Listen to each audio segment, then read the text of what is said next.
മാലോകരെ നല്ല നമസ്കാരം. വക്രദൃഷ്ടി ആരംഭിക്കുകയാണ്. വിവാദങ്ങളില്ലായിരുന്നുവെങ്കിൽ നമ്മുടെ നാടിൻ്റെ അവസ്ഥ എന്താകുമായിരുന്നു? സംശയം വേണ്ട, നാട് രക്ഷപ്പെട്ടേനെ. പക്ഷേ നമുക്ക് തീപ്പൊരി വിവാദങ്ങളും തർക്കങ്ങളും ഒന്നുമില്ലാതെ എന്താ ഒരു രസം? കേരളത്തിൽ 2 രാഷ്ട്രീയ മുന്നണികൾ മാറി മാറി അധികാരത്തിൽ വരുന്നു. ഇരു മുന്നണികളുമായി 10-15 രാഷ്ട്രീയ പാർട്ടികൾ. അവർ അങ്ങോട്ടും ഇങ്ങോട്ടും ആടിക്കളിക്കും.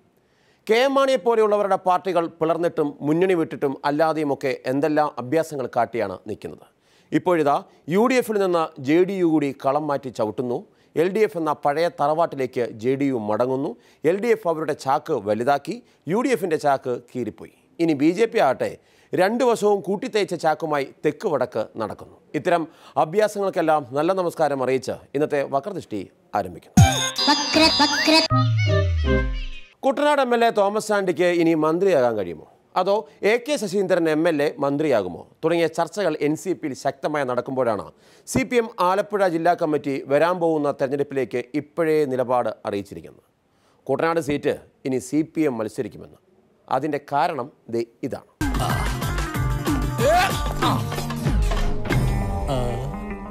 ആരാ വരുന്നേ?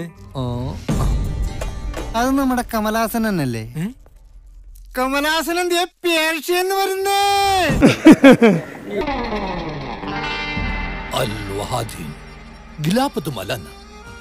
ഒടുവിൽ ഞാൻ എന്റെ മാതൃരാജ്യത്തിലേക്ക് മടങ്ങി വന്നിരിക്കുന്നു. ഒരു MLA കൂടെ ഉണ്ടായിരുന്നെങ്കിൽ ഞാൻ ഇന്ന് വരത്തില്ല. ചുമ്മാ ഞങ്ങൾക്ക് 2 MLA ഉള്ളൂ. അപ്പോൾ വേറെ ചോയ്സ് ഇല്ല. പാർട്ടിയെ വഴി കളയാനൊക്കത്തില്ല. 10,000 കഷ്ടപ്പെട്ടാണ് ഞങ്ങളെയൊക്കെ MLA അപ്പോൾ അവരെ ദുഃഖിപ്പിക്കാനൊക്കത്തില്ല. അതുകൊണ്ട് എനിക്ക് നിങ്ങൾക്കറിയാം, വിദേശത്ത് സ്കൂളുകളും ബിസിനസ്സും ഒക്കെ ഉള്ള ആളാണ്. അതാണ്, വിദേശത്ത് ബിസിനസ് നടത്തുന്ന ചാണ്ടിച്ചായന് തിരക്കായതിനാൽ ഇനി മത്സരിച്ച് ബുദ്ധിമുട്ടുണ്ടെന്ന് CPM അങ്ങ് തീരുമാനിച്ചു. സംഗതി സിമ്പിൾ, ചാണ്ടിക്കുള്ള തടച്ചുണ്ട CPM ഇട്ടുകഴിഞ്ഞു.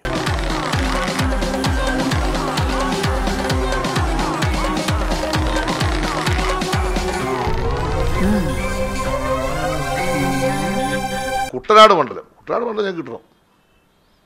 അടുത്ത തെരഞ്ഞെടുപ്പിൽ കിട്ടുന്നതിന് വേണ്ടിയുള്ള നിലപാടാണ് പാർട്ടി ജില്ലാ കമ്മിറ്റി സ്വീകരിക്കാൻ പോകുന്നത്. അത് കിട്ടിയേ പറ്റൂ.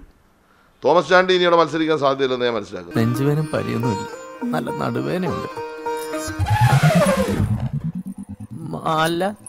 ചരിഞ്ഞ കൊമ്പന് എന്തിനാ ഷാജേട്ടാ നെറ്റിപ്പെട്ടം അല്ലേ? കഞ്ഞി എടുത്തു വെച്ചിട്ടുണ്ട്, കുടിക്കാൻ മറക്കല്ലേ കേട്ടോ. തോമസ് ചാണ്ടിയുമായി ബന്ധപ്പെട്ട് വ്യക്തിപരമായി കൊടുത്ത സീറ്റാണ്. കാരണം തോമസ് ചാണ്ടി കോൺഗ്രസിൻ്റെ ഭാഗമായി NCPയുടെ ഭാഗമായി വന്നപ്പോൾ തോമസ് ചാണ്ടി ഇടതുപക്ഷത്ത് വന്നു. 2ാം അങ്ങേർക്ക് മത്സരിക്കണം എന്ന് പറഞ്ഞപ്പോൾ ഒരു സീറ്റ് അഡ്ജസ്റ്റ് ചെയ്തത്. ആ സീറ്റൊന്നും അത് CPMൻ്റെ സീറ്റാണ്. CPM മത്സരിച്ചുകൊണ്ടിരുന്ന സീറ്റ്. ആ സീറ്റൊന്നും കൊടുക്കാൻ പറ്റില്ല.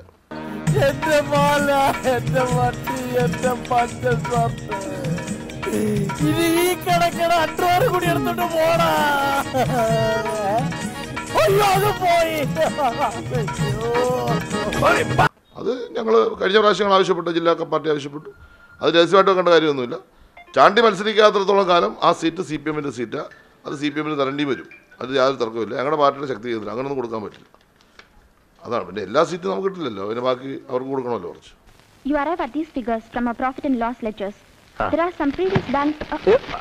കുട്ടനാട് ഞാൻ പറഞ്ഞല്ലോ, ഞങ്ങൾക്ക് ഏറ്റവും കൂടുതൽ രക്തസാക്ഷിയുള്ള സ്ഥലമാണ്. 10-14 സഖാക്കളോടെ ജീവൻ ബലിയർപ്പിച്ച സ്ഥലമാണ്. ആ മണ്ഡലത്തോട് വൈകാരികമായ ബന്ധം ഞങ്ങൾക്കുണ്ട്. ഇപ്പോൾ ചെങ്ങന്നൂർ പോലോ അല്ലെങ്കിൽ പിന്നെ ഹരിപ്പാട് പോലുള്ള ഇതല്ല, വൈകാരികമായ ബന്ധമുള്ള 2 മണ്ഡലമാണ് ചേർത്തലയും കുട്ടപ്പുറം. അതിൻ്റെ വയലാർ സമരം, അതിൻ്റെ ചരിത്രം ഉൾക്കൊള്ളുന്ന ചേർത്തല അസംബ്ലി മണ്ഡലം ഞങ്ങളുടെ വൈകാരിക മണ്ഡലമാണ്. കുട്ടനാട് ഞങ്ങൾക്ക് 14 മാർട്ടിയേഴ്സ് ഉണ്ട്. ഈ ജില്ലയിൽ ഏറ്റവും കൂടുതൽ രക്തസാക്ഷിയുള്ള മണ്ഡലമാണ്. ഈ 2 മണ്ഡലം ഞങ്ങളുടെ വൈകാരികമായ മണ്ഡലമാണെങ്കിലും ഇടതുപക്ഷ ജനാധിപത്യ മുന്നണിയെ ശക്തിപ്പെടുത്തുന്നതിൻ്റെ ഭാഗമായി ഞങ്ങൾ കൊടുത്തു. അതിൽ കുട്ടനാട് മണ്ഡലം ഞങ്ങൾ കൊടുത്തതിൻ്റെ സാഹചര്യം ഞാനിവിടെ പറഞ്ഞു. ആ സാഹചര്യത്തിൽ കൊടുത്ത മണ്ഡലമാണ്. സ്വാഭാവികമായിട്ടും ആ സാഹചര്യം മാറുമ്പോൾ ഞങ്ങൾക്ക് തന്നെ അത് മത്സരിക്കേണ്ടി വരും. അപ്പോൾ അവർക്ക് വേറെ സീറ്റ് കൊടുക്കേണ്ടി വരുന്നതിനെ കുറിച്ച് അപ്പോൾ ആലോചിക്കും. അന്നേരം ഞങ്ങളല്ലല്ലോ, മേളിലാണല്ലോ ചർച്ച ചെയ്യേണ്ടത്. തീർച്ചയായിട്ടും ആലോചിക്കൊണ്ട് കൊടുക്കേണ്ടതെന്ന് കൊടുക്കും. ഇത് പിടിച്ചേ, സ്വന്തം പറയാൻ എന്റെ കയ്യിൽ ഇത് മാത്രമുള്ളടാ. നീ പുറത്തേക്ക് ഇറങ്ങി വാതിലടച്ച ഈ അണ്ടർവെയർ ഊരി ജനലിൽ കൂടി ഞാൻ തരാം. എന്നെ വേർബോഡി ആയിട്ടെങ്കിലും ജീവിക്കാൻ അനുവദിക്കടാ. പോടാ. CPM CPI ബന്ധത്തിൻ്റെ ചാലകശക്തി എന്ന് പറയുന്നത് ഇടുക്കിയിലെ കയ്യേറ്റങ്ങളും മണിയാസാന്റെ പ്രതികരണങ്ങളുമാണ്. ഇത്രമേൽ സ്നേഹിച്ച് വെറുക്കാൻ ഇടുക്കിയിലെ പാർട്ടിക്കാർക്കേ കഴിയൂ. ഇതാ വീണ്ടും ഒരു ഇടുക്കി വിവാദം. മലമേലെ തിരിവെച്ച് പെരിയാറിൻ തളയിട്ട് ചിരിതൂകും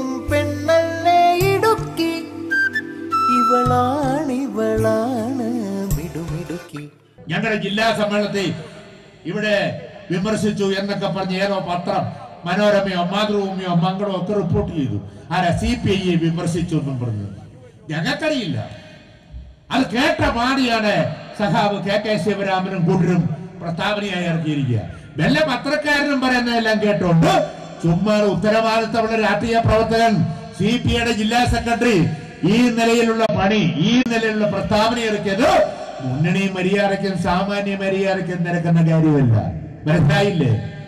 ഞങ്ങളും കൂടി അങ്ങ് പറയാൻ തുടങ്ങിയാൽ എങ്ങനെ ഉണ്ട്?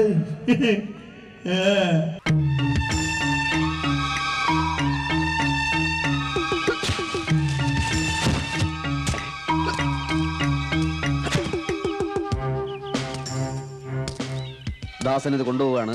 എതിർക്കാൻ ധൈര്യമുണ്ടെങ്കിൽ മുമ്പോട്ട് വരാം. CPI ഇപ്പോൾ CPMൻ്റെ വാടക വീട്ടിലെ താമസക്കാരാണെങ്കിൽ ഒഴിപ്പിക്കുന്നതിന് യാതൊരു കുഴപ്പമില്ല. നോട്ടീസ് തരാതെ അവർക്ക് ഒഴിപ്പിക്കാം. അപ്പോൾ അത്തരം വിമർശനങ്ങളോട് പ്രതികരിക്കേണ്ട ഒരു കാര്യമില്ല. നിങ്ങൾ അങ്ങനെ എന്തെല്ലാം പറയുന്നു, അതിനെല്ലാം ഞങ്ങളങ്ങ് പ്രതികരിച്ചാൽ എങ്ങനെയുണ്ട്? മലന്ന് കിടന്ന് കുപ്പുന്നോണ്ടിരിക്കും. മാധ്യമപ്രവർത്തകരെ വിശ്വസിക്കാൻ കൊള്ളില്ലെന്നും അത് കേട്ട് ഉത്തരവാദിത്തപ്പെട്ട രാഷ്ട്രീയ നേതാക്കൾ സംസാരിക്കില്ലെന്നും ഉപദേശിക്കുന്ന മണിയാശാൻ മുന്നണി ബന്ധം നല്ല സ്മൂത്തായി കൊണ്ടുപോകുന്നതാണ് ഇനി കാണുന്നത്. മലയാളക്കരയുടെ മടിശീല നിറയ്ക്കണ നലമേറും നാടല്ലോ ഇടുക്കി, ഇവളാണ് മിടുമിടുക്കി.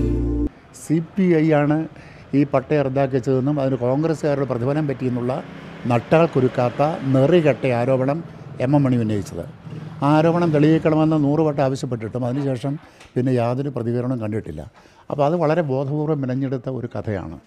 എനിക്ക് തോന്നുന്നത് ആ പട്ടയം പിൻവലിച്ചതിന് പിന്നിൽ ഏതെങ്കിലും രാഷ്ട്രീയ ഇടപെടലുകളുണ്ടെങ്കിൽ അത് ചെയ്യാൻ കഴിയുന്ന ആൾ കേരള വൈദ്യുതി വകുപ്പ് മന്ത്രി M.M. മണി തന്നെയാണ്. ഏതവനാടാ എന്നെ തല്ലേണ്ടത്? ജോയിസിന്റെ അതെ പട്ടയം റദ്ദ് ചെയ്ത് ഞാൻ കാരണമാണ് ശിവരാമൻ പറഞ്ഞിരിക്കുന്നത്. ശിവരാമൻ പറഞ്ഞിരിക്കുക, പത്രത്തിലുണ്ട്. അതുകൊണ്ട് ആവശ്യമില്ലാത്തെല്ലാം പറയാൻ തുടങ്ങിയെന്നാ പിന്നെ പ്രശ്നമാണ്. എന്തിനീ ഒരുപാട് ഇനി സഹിക്കാൻ വയ്യാതെ വന്നെങ്കിൽ പിന്നെ ഓരോരുത്തർക്കും യുക്തമായ നിലപാടെടുക്കുകയല്ലേ നല്ലത്. കാരക്കൂട്ടിൽ ദാസനെ എതിർക്കാൻ ധൈര്യമുള്ള തെണ്ടികൾ മുന്നോട്ട് വേണം. ജോയിസ് ജോർജിൻ്റെ ഭൂമിയുടെ പട്ടയം റദ്ദാക്കിയ വിവരം പുറത്തു വന്നപ്പോൾ ആദ്യം പ്രതികരിച്ച ആൾ ഞാനാണ്. അന്ന് മുതൽ ഇന്ന് വരെ ജോയിസ് ജോർജിനെ സംരക്ഷിച്ചുകൊണ്ടുള്ള നിലപാടാണ് CPI എടുത്തിരിക്കുന്നത്. ജോയിസ് ജോർജിന് കയ്യേറ്റം ഉണ്ടെന്ന ആരോപണം, അതുപോലെ കള്ളപ്പട്ടയമാണെന്ന ആരോപണം ശക്തമായി നിഷേധിച്ചത് CPM നേതാക്കന്മാർ നിഷേധിക്കുന്നതിന് മുമ്പേ നിഷേധിച്ചത് ഞാനാണ്. ശിവരാമന് മിനിമം മിണ്ടാതിരിക്കൂടെ? ശിവരാമന്റെ കൂടെ MP അല്ലെന്ന്. ശിവരാമന്റെ പാർട്ടി നമ്മളും ഞാനും എല്ലാവരും കൂടെ കൂടിയല്ലേ ജോയിസിനെ ജയിപ്പിച്ചത്. നീ അപ്പൊ അങ്ങനെ ചെയ്തത് നന്നായി. ഇല്ലെങ്കിൽ ഈ കേസിൽ ഞാൻ ഒറ്റപ്പെട്ടു പോയനെ. ഏതാണ്ടോ ഒരു ഉദ്യോഗസ്ഥനോട് ചെയ്തേനെ ന്യായം കാണണ്ട. അതിന് ന്യായം ചേർത്താൻ പോയി എനിക്കങ്ങ് പോക്കാനോ മരമറിച്ചിലും വരിക ഓർക്കുമ്പോ. ജോയിസ് ജോർജിനെ മറയാക്കി ഈ കയ്യേറ്റക്കാരെ സംരക്ഷിക്കുകയും CPIയെ വളഞ്ഞിട്ട് ആക്രമിക്കുകയും ചെയ്യുക. CPI തകർക്കുന്നതിന് വേണ്ടി ഒരു ദശാബ്ദത്തിലേറെക്കാലമായി ഇടുക്കിയിൽ CPM നടത്തിക്കൊണ്ടിരിക്കുന്ന ശ്രമത്തിൻ്റെ ഭാഗമായിട്ടാണ് ഇതിനെ ഞാൻ ഇപ്പോൾ കാണുന്നത്.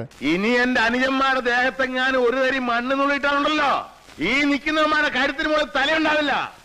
അതിന് ഞങ്ങൾക്ക് റൗഡികളുടെ ആവശ്യമൊന്നുമില്ല, നേരിട്ട് വന്ന് ചെയ്യും. എനിക്ക് ജോയിസ് ജോർജിന്റെ പട്ടയം റദ്ദ് ചെയ്ത നടപടിയോട് പ്രതിഷേധമുണ്ട്.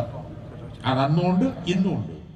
അതിന് പറഞ്ഞിരിക്കുന്ന ന്യായം എന്നൊക്കെ പറയുന്നത് ഒരുമാതിരി മനുഷ്യന്റെ മുന്നിൽ പറയാൻ കൊള്ളാവുന്ന ന്യായമല്ല.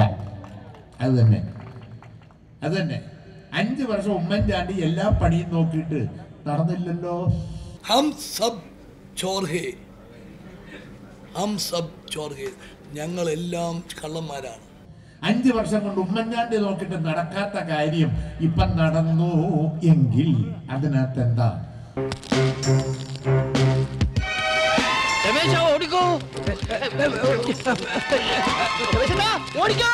കയ്യേറ്റക്കാർ ഒഴിപ്പിക്കാൻ ചെല്ലുമ്പോഴൊക്കെ അതിനെതിരെ വലിയ കോലാഹലം ഉണ്ടാക്കുന്നത്, അതിനെതിരെ ഭീഷണിയുമായിട്ട് രംഗത്ത് വരുന്നത് CPM അല്ലേ? CPI അല്ലല്ലോ. എവിടെ CPI എന്തിനും ഒരു സമീപനം എടുത്തിരിക്കുന്നത്? ഇപ്പോൾ പാപ്പാത്തിച്ചോലയിലെ ചിന്നക്കനാൽ കറിയ കൈവശപ്പെടുത്തി 200 ഏക്കർ സ്ഥലം ഒഴിപ്പിക്കാൻ വന്നപ്പോൾ അതിനെതിരെ രംഗത്ത് വന്നതിൽ ഏറ്റവും പ്രമുഖൻ നമ്മുടെ വൈദ്യുതി വകുപ്പ് മന്ത്രി തന്നെയായിരുന്നു. കുത്തേ കൊല്ലുവേ എന്ത് വേണം ചെയ്തോളൂ. പക്ഷേ ഞാൻ എന്ത് കുറ്റാ ചെയ്തെന്ന് അറിഞ്ഞാൽ കൊള്ളാം. ഇറച്ചിക്ക് വേണ്ടിയാണോ തോലിന് വേണ്ടിയാണോ കൊല്ലുന്നത് എന്ന് അറവുകാരൻ അവന്റെ ആടുകളോട് ഒരിക്കലും പറയാറില്ല. പറയേണ്ട കാര്യമില്ല. എനിക്കറിയാൻ മേലെ ഞാൻ ചിരിച്ച് വിളികെട്ട് പോകും. ഞാനൊക്കെ പറയാൻ തുടങ്ങിയ ഞാനാരും പറയുന്നില്ല. എനിക്ക് എന്റെ പാർട്ടി നേരത്തെ എന്റെ ചെവിക്ക് പിടിക്കും കയറി. എനിക്കറിയാൻ മേലല്ല, പറയാനറിയാൻ മേലല്ല. ഏതായാലും ശിവരാമൻ ചെയ്ത് മര്യാദ കേടാന്നാണ് എൻ്റെ അഭിപ്രായം. ഇനി CPIക്കെതിരെ ഒന്നും പറയില്ലെന്നാണ് ഉത്തരവാദിത്തപ്പെട്ട സ്ഥാനത്തിരുന്ന് മന്ത്രി മണിയാശാൻ പറയുന്നത്. എന്താ അല്ലേ, ആരും വിശ്വസിച്ചു. കഴിഞ്ഞ പാർലമെന്റ് തെരഞ്ഞെടുപ്പിൽ നിങ്ങൾ അവിടെ തിരുവനന്തപുരത്തോടത്തെ സ്ഥാനാർത്ഥിയുമായി ബന്ധപ്പെട്ട് എന്തെല്ലാം പ്രശ്നം വന്നു, ഞങ്ങൾ എന്തേലും പറഞ്ഞു? ഒരു ചാക്ക് റേഷൻ പഞ്ചസാര പലചരക്ക് കടക്കാരൻ ദിവാകരനും മറച്ചു വിട്ട കാര്യം ഞാൻ ആരോടും പറഞ്ഞിട്ടുണ്ടോ? പിന്നെ എന്നെ ജയിപ്പിച്ചു എന്ന് പറഞ്ഞു. ഏതെ എന്റെ ശിവരാമന്റെ പാർട്ടിയിലെ ഉത്തരവാദിത്തമുള്ള ആളുകൾ എന്നെ തോൽപ്പിക്കാനും പ്രവർത്തിച്ചു എന്ന കാര്യം ശിവരാമൻ മറക്കണ്ട. പിന്നെ എന്നോട് ചോദിക്കുകയാണ് ഞാൻ നേരിട്ട് പറഞ്ഞത് ആരൊക്കെയാണ്. എന്നാൽ CPIക്കാർ സഹാക്കൾ എല്ലാം വോട്ട് ചെയ്യാതിരുന്നില്ല. കുറച്ചുപേര് കോൺഗ്രസിന് ചെയ്തു, കുറച്ചുപേര് എനിക്ക് തന്നെ ചെയ്തു. അതും എനിക്കറിയാം, ചെയ്തോരേ അറിയാം. ഞാനിതൊന്നും മിണ്ടാതിരുന്നതാണ്. ഓ പുള്ളി രാമക്കൽമേട്ടിൽ എന്റെ മണ്ഡലത്തിൽ പോയി ഞങ്ങളുടെയും കൂടെ വോട്ടിന്റെ ബലം കൊണ്ടാണ് പണി ജയിച്ചത്. ആണല്ലോ, അത് ചുമ്മാതാണോ? ഞങ്ങൾ 24 എണ്ണത്തിനെ നിർത്തി ചോന്നല്ലോ, 19 എണ്ണത്തിനെ ജയിപ്പിച്ചെന്ന് തോന്നില്ലേ? ആഹാ, നല്ല പുഴുക്കലരി വന്നപ്പോ പാരവണ്ടിക്ക് രാഖി രാമായണം തന്റെ വീട്ടിലെത്തിച്ച ഞാൻ ആരോടെങ്കിലും പറഞ്ഞിട്ടുണ്ടോ? ഈ നിമിഷം വരെ പറഞ്ഞിട്ടുണ്ടോ? പറയൂല. ഇടവേളയ്ക്ക് ശേഷം ജനതാദൾ LDFിലെത്തുമ്പോൾ ഒരു അഭിപ്രായ സമന്വയത്തിലാണ് പാർട്ടി എത്തിയിരിക്കുന്നത്. അപ്പൊ നിനക്കത് മനസ്സിലായില്ലേ കള്ളൻ?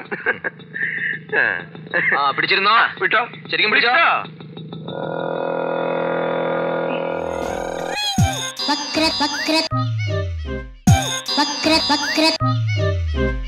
അങ്ങനെ വീണ്ടും JDU ഇടതുപാളയത്തിലേക്ക് മടങ്ങുകയാണ്. UDF ആകട്ടെ ഇതൊന്നും അറിഞ്ഞിട്ടില്ല. ആരും മുന്നണി വിട്ടു പോകില്ലെന്ന് വിശ്വസിച്ചിരിക്കുന്ന UDFന് ഇനി എന്നാണോ നല്ല കാലം വരിക?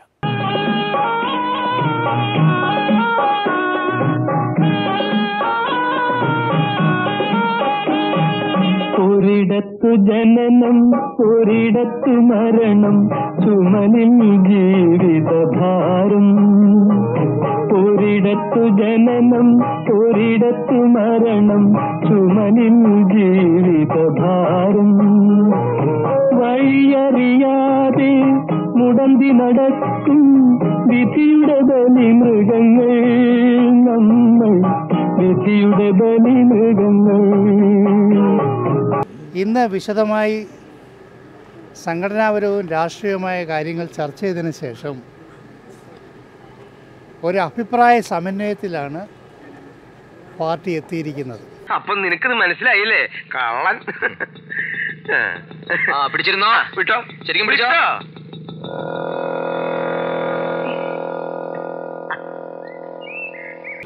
അങ്ങനെ ഒരു തീരുമാനവും ഞങ്ങൾ എടുത്തിട്ടില്ല. എന്നോട് ഏറ്റവും അവസാനം ഡോക്ടർ വർഗീസ് ജോർജാണ് പറഞ്ഞത് ഞങ്ങൾ അങ്ങനെ ഒരു തീരുമാനം എടുത്തിട്ടില്ല. അപ്പം സ്വാഭാവികമായിട്ടും അവരൊരു തീരുമാനം എടുത്താൽ ഞങ്ങളെ അറിയിക്കും. അറിയിച്ചു കഴിഞ്ഞ് ഞാൻ പ്രതികരിക്കാം. പാർട്ടിയുടെ പുതിയ സംഘടനാ രൂപം എങ്ങനെ വേണമെന്നും പാർട്ടിയുടെ രാഷ്ട്രീയ നിലപാടുകൾ എങ്ങനെ വേണമെന്നും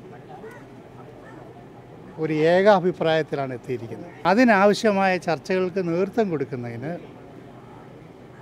പാർട്ടിയുടെ സംസ്ഥാന പ്രസിഡന്റിനെ രാവിലെ ചേർന്ന നേതൃയോഗം ചുമതലപ്പെടുത്തി.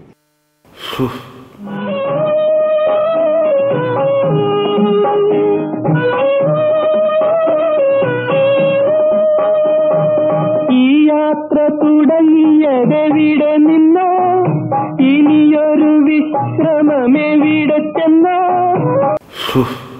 ഈ യാത്ര തുടങ്ങിയതെവിടെ നിന്നോ, ഇനിയൊരു വിശ്രമമെവിടെ ചെന്നോ. മോഹങ്ങൾ അവസാന നിമിഷം വരെ, മനുഷ്യബന്ധങ്ങൾ ചുടലവരെ. മോഹങ്ങൾ അവസാന നിമിഷം വരെ, മനുഷ്യബന്ധങ്ങൾ ചുടലവരെ, ഒരു ചുടലവരെ.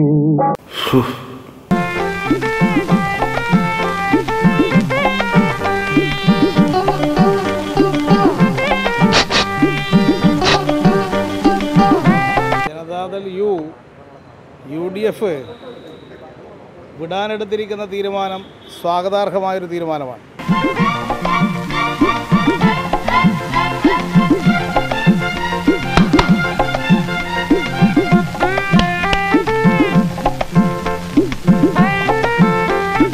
ഇടതുപക്ഷ ജനാധിപത്യ മുന്നണി നേരത്തെ തന്നെ അവരെടുത്ത് അഭ്യർത്ഥിച്ചതാണ് ജനതാദൾ നേരത്തെ എടുത്ത LDF വിട്ടുപോകാനെടുത്ത തീരുമാനം പുനഃപരിശോധിക്കണമെന്നുള്ളത്. അത്തരമൊരു പുനഃപരിശോധനയ്ക്ക് ഇപ്പോൾ അവർ സന്നദ്ധമായി എന്നുള്ളത് കേരള രാഷ്ട്രീയത്തിൽ ഇടതുപക്ഷ ജനാധിപത്യ മുന്നണിക്ക് അനുകൂലമായ ഒരു മാറ്റം ഉണ്ടാക്കാൻ സഹായകരമായിരിക്കും. നേരത്തെ തന്നെ കേരള കോൺഗ്രസ് മാണി UDF വിട്ടുപോയിരുന്നു. ഇപ്പോൾ ജനതാദൾ യുവും വിട്ടുപോയിരിക്കുകയാണ്.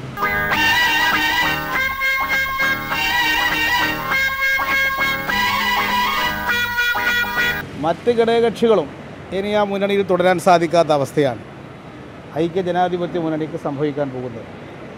ഈ രാഷ്ട്രീയ സംഭവ വികാസങ്ങൾ ഇടതുപക്ഷ ജനാധിപത്യ മുന്നണിയും CPIM ചർച്ച ചെയ്ത് ഭാവി കാര്യങ്ങളെ സംബന്ധിച്ച് തീരുമാനിക്കും.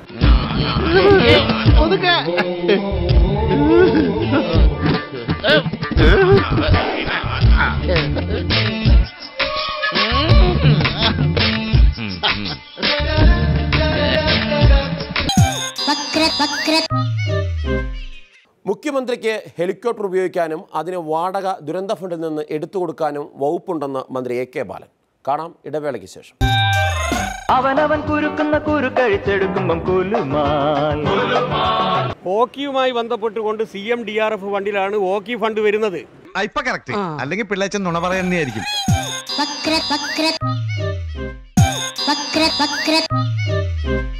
പാർട്ടി സമ്മേളനത്തിനായാലും കേന്ദ്ര സംഘത്തെ കാണാനായാലും ഒരു ഹെലികോപ്റ്ററിൽ മുഖ്യമന്ത്രി പോയാൽ എന്താണ് കുഴപ്പമെന്ന് മന്ത്രി AK ബാലൻ ചോദിക്കുന്നു. ഒരു കുഴപ്പമില്ല. പക്ഷേ മുഖ്യമന്ത്രി ഉമ്മൻചാണ്ടിയായിരുന്ന കാലത്താണ് ഈ വിവാദമെങ്കിൽ പാർട്ടിക്കാർ മറ്റൊരു ഹെലികോപ്റ്റർ പോയി കരിങ്കൊടി കാണിക്കുമായിരുന്നു. അവനവൻ കുരുക്കുന്ന കുരുക്കഴിച്ചെടുക്കുമ്പം കുലുമാൽ, പരസ്പരം കുഴിക്കുന്ന കുഴികളിൽ പതിക്കുമ്പം കുലുമാൽ.